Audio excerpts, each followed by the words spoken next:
Feeling a little rebellious? Well, welcome to Oddworld. Hey guys, Trip here, and welcome to, a show where I introduce you to a series or subgenre you may not know much about. This series is about world building, atmosphere, and lore, the things I care most about in video games. Today we're talking about Oddworld, a wonderfully wild series from the mind of Lauren Lanning. Usually this is the part where I try to sum up the series in a few words, but it's not that easy with Oddworld. I mean, how do you elevator pitch a franchise like this? I guess if I were to try, I'd say Oddworld is a long-running science fantasy video game franchise, taking place in a strange alien world full of dark humor and social overtones. It's about fighting the man with the help of cute and creepy critters. Oddworld is one of my favorite game series of all time. It showed me just how creative video games can be, and while it's still pretty popular, I think it's worth talking about nonetheless. Believe it or not, there was a time when this series was on top of the world, when the protagonist was considered one of the PlayStation's mascots. So what's this series all about? Well, let's take a look. Oddworld takes place in a bizarre setting, taking inspiration from the cyberpunk genre, cartoons, westerns, as well as folklore from Native American and Aboriginal cultures. This sort of genre bending is exactly what I'm into. Anyone who can merge these disparate themes into a cohesive world is bound to get my attention, and Oddworld does this perfectly. The tone of Oddworld straddles the line between goofiness and dark humor. It mixes lighthearted fun with serious conflict. On one hand, it's basically Looney Tunes with a bit of blood and gore. There's a lot of toilet humor, silly voices, and playful animation that make this game feel like an edgy cartoon. If you dig a little deeper though, there's more to this world than meets the eye. Oddworld is full of social, economic, and political overtones. But don't let me tell you that. Take a look at this commercial taking place within the Oddworld universe. This was part of a promotional campaign for Munch's Odyssey, an early Xbox game. This should give you a sense of the general tone this series is going for. Passport to Oddworld. Sponsored by your friends at Viker Labs, makers of Buttflow laxatives. When your colon's slowing you down, get with the flow. Buttflow. And Lungbuster Cigs. Who wants to grow old anyway? Oddworld, a place of commerce, where consumers win and gluckins profit. This is Splinters, one of Oddworld's mighty industrial titans. Here, benevolent gluckins employ the local Mudokon pond scum, bringing enlightenment to Oddworld's lowly loincloth savages. And most importantly, Oddworld is home to Viker Pharmaceuticals, the very powerful and generous sponsor of this program. Yes, folks, Oddworld is not just enchanting, it's productive. It's a world where everything wrong with society is taken to a comical extreme. On one hand, some of this can come off as a bit ham-fisted, but I think a lot of that's intentional. Oddworld is, at its heart, a cartoon world, and cartoons don't need to be subtle to get their message across. The first thing you'll notice about Oddworld is its unique art style. Every environment feels lush, dense, and detailed. At times, Oddworld can feel like a realistic place, with forests, mountains, and deserts. At other times, it's an over-the-top dreamscape, full of magic and mystery. But let's not beat around the bush. The most infamous part of Oddworld is the character design. There aren't any humans in this series. Oddworld is an alien planet, and the style matches the substance. Everything is somewhere on the spectrum between cute and creepy. Often, the game subverts your expectations, making something that should be ugly adorable, and something that should be adorable more than a bit scary.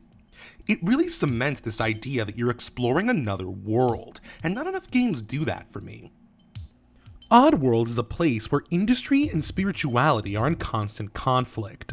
The world is divided between those who control the money and technology and those who don't. Some people embrace the way things are, while others refuse the status quo, fighting against the establishment. Most of the series focuses on two races on opposing sides of this conflict, the Mudokons and the Gluckins. These two groups have a long history, and I don't want to spoil it all here, but at some point, the Gluckins conquered the Mudokons, stripping them of their once proud history and culture. Today, most of them live as a slave race, with no knowledge of their heritage or even the fact that they're slaves. In fact, most Mudokons believe they're just employees, an essential part of a grand society. Propaganda and fear keep them ignorant. They have no concept of freedom because they haven't known any other life. It's not until one Mudokon realizes how little this society values him that he begins to fight back. The Gluckons were scared because prophets were grim.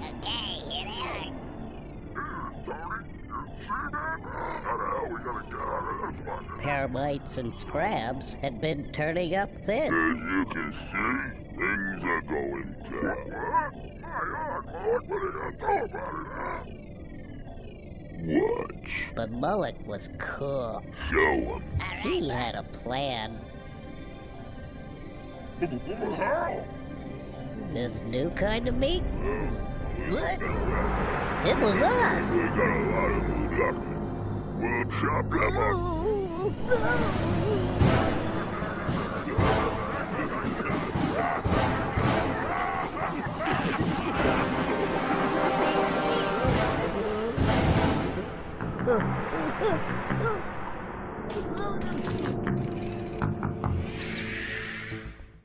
Most of the Oddworld games follow the adventures of this Mudokon named Abe, who escapes from a meat processing plant and into a world of magic, monsters, and ancient ruins. So that's a bit of the narrative, but what about the world itself? Well, one of my favorite things about Oddworld is the creative lore that holds it together. So far, the entirety of Oddworld has taken place on the continent of Mudos. Mudos' landscape draws inspiration from both North America and Australia. Eastern Mudos is the center of industrial civilization, but there's still pockets of nature to be found in the remote corners of the land. We've never actually seen an industrial city or really any major population center in Eastern Mudos. For now, the developers prefer to keep this society mysterious, with their factories, products, and security patrols a constant reminder of their looming presence. Western Mudos is the frontier, a wild, distant land dominated by forests, plains, and mountains. So far, players have explored the Mongo Valley region, a land once dominated by a massive river. Today, the river is owned by a bottled water company, who hold most of the water behind a massive dam. As a result, most of Mongo Valley is an arid, desolate place, full of outlaws, natives, and colonists fighting over water and land. One thing I love about Oddworld is its sheer scope. I talked about this in my How to Tell an Epic Story video, but a sense of scale is vital to create an immersive experience and to maintain a sense of mystery and grandeur. Put simply, if you're telling a big story, it needs to feel big, without sacrificing density or detail. Oddworld is a big place. There's no major oceans, and the world is divided into multiple layers, with countless unknown civilizations thriving underground. Because of this, Oddworld is effectively 10 times larger than Earth. Despite the size of the planet, Oddworld focuses on more localized stories that tie into a larger whole. Every location feels detailed, lived in, and part of a living world. This allows the player to appreciate the detail and diversity that goes into each location. It lets the world feel big, mysterious, and full of potential stories. There's so much of this place we still haven't seen, and it just sparks the imagination. Most of Oddworld's lore is told through environmental storytelling, with very little exposition or heavy-handed dialogue. It makes the world feel like a living puzzle, as if you're truly exploring a distant planet with its own history. Another thing that draws me in is the culture of Oddworld itself. As weird as this place is, people still watch TV, drink soda, follow the latest trends, complain about their dead-end jobs. Crazy technobabble and fantasy monologues are kept to a minimum. People in Oddworld feel strangely modern. It creates this weird, humorous juxtaposition, where hideous slug monsters brag about their paychecks and tentacle beasts answer questions at press conferences. It's odd, sure, but oddly familiar. The developers want you to relate to these characters in spite of their weirdness, and honestly, it really works. Sure, they speak and act like cartoon characters, but there's this hokey charm to the people of Oddworld, this satirical relatability that makes them both endearing and empathetic. In my opinion, this is the goal of fantasy. To create something strange, crazy, completely out of step with reality, but still relatable. There needs to be a human element to fantasy, something universal that draws us into the world. It's the reason I love Morrowind, the reason I love Numenera, and Oddworld is what started me down this path. So let's talk about the music.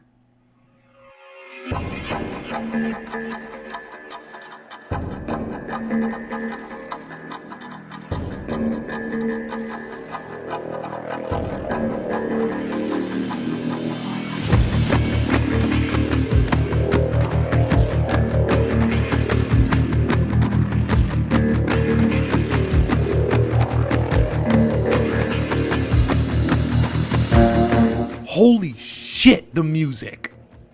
The music in Oddworld is off the charts insane, but honestly, that's not doing it justice. Really, it's the sound design as a whole.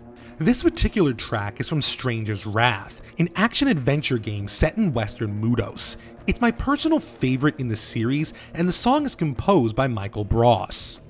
Like everything else in Oddworld, there's this sense of tonal whiplash that gives the series its unique feel. This is a game about creepy creatures fighting evil corporations, and yet it's hard not to get invested when this music is blasting in your ears. It adds a strange sense of gravity to the silliness of the world. When this music is playing, Oddworld becomes real.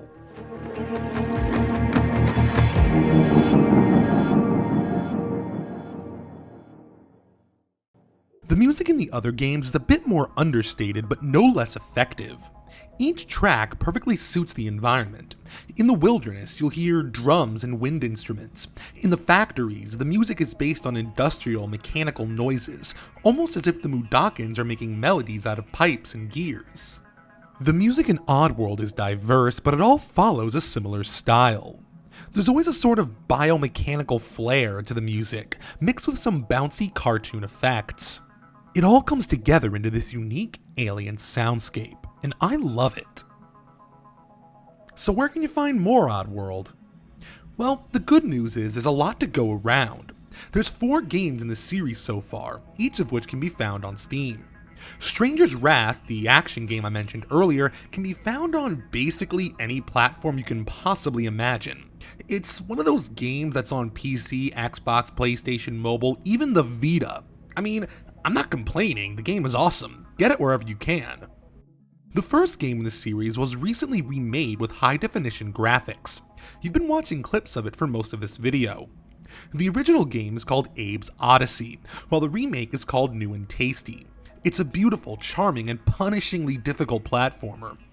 Both versions of the game hold up in my opinion, though the checkpoints in the original are pretty awful. If you want to learn more about the world itself, head on over to the official site. The developers host a Q&A session called Ask Alf, where a character from the series answers all your questions about Oddworld. If you're wondering where I got some of this awesome artwork, check out the Oddworld library. There you can find almost every image the developers have ever released to the public, including concept art for canceled games and even a movie. But I've gushed about this series long enough. There's a reason Oddworld is so well regarded. There's a reason people tattoo symbols from the franchise onto their hands. There's something special about this series, something that captures your imagination. It sucks you in with its strange, charming world and wraps you up in comedy, drama, and action. If you're into weird, unconventional fantasy with both a sense of humor and a dark edge, well, welcome to Oddworld. Hey guys, Trip here. If you liked that video, why not watch some more? Hit that like button and make sure to share this video on Reddit and social media. Have you ever wanted to wear my face like a grizzly pelt? Well, check out Rage On. There you'll find all sorts of Psychotrip merchandise to satisfy your grim needs. Contrary to popular belief, I am not a gluckin, and I'm not quite as rich as you may think. Together, we can fix this. Thanks for watching, and I'll see you next time.